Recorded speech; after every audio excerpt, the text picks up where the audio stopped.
in this chapter.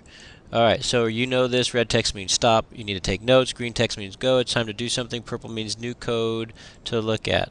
Alright, before you start, make sure you finish Invaders Part 1 and 2.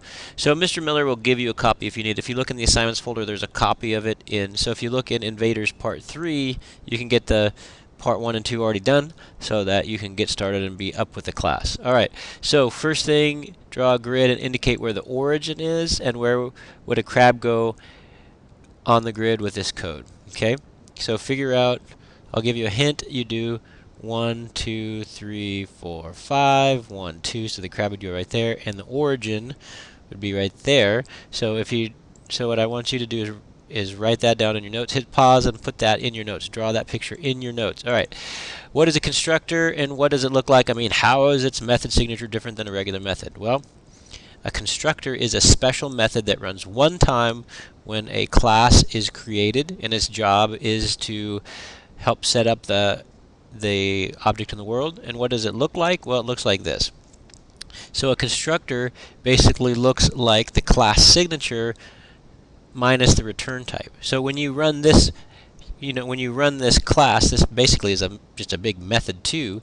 And what does it return? Well, it returns a class. It sends this whole space thing, right? Okay, well, the constructor is one of the only methods that we've seen so far that does not have a return type. Right, so it's special, but it looks the same. Public class space, public space. So it looks the same.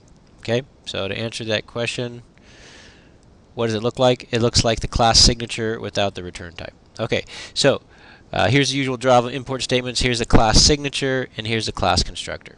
Okay, and by the way, when you see something like this, it's saying, hey, it's 1,300 cells across, it's 700 squares down, or cells down, and each cell is 1 pixel, which is the smallest unit on the screen. Okay? Okay, so here's what you're going to do. You're going to create a new method in the world that adds all the actors to the world programmatically, and add a method called to the world's constructor that will execute this new method. Be sure to use the new keyword, so something that looks a little bit like this. Okay? See if you can do that.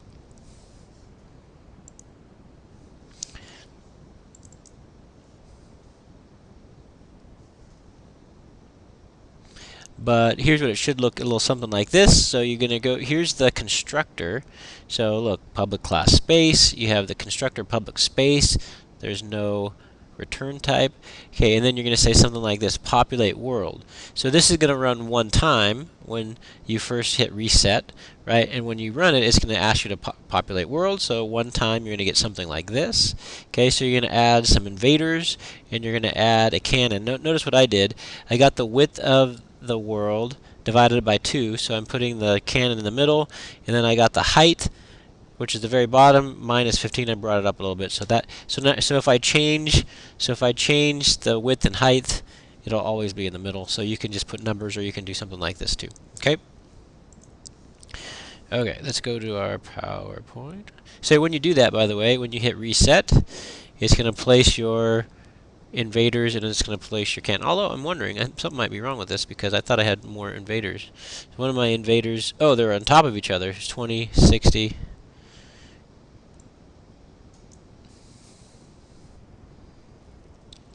Should look something more like that. Okay, there we go. Alright, so that's a little bit better. Let's take a look at our PowerPoint. Okay, so we did that. Okay, write down, what does the new keyword do? Well, basically what it does is you could add an existing crab, so you could have a crab or an invader or a cannon, and you could basically just add them in a new spot. But we're saying, hey class, hey crab, run your machine, pump out a brand new crab. So the factory made a brand new crab or a brand new invader. Okay? Alright, if we want something to happen one time when the class is first set up or placed in the world, where do we type the code? What is a constructor? Why does the add object method need 3 parameters? And what does it mean that Java objects can be created programmatically? Answer those questions, hit pause, and then there's more after this. And then, what is this thing called? And then number 6, what is this thing called? And number 7, what do these numbers do? Boom, boom, boom, what do those numbers do? That's it. Okay?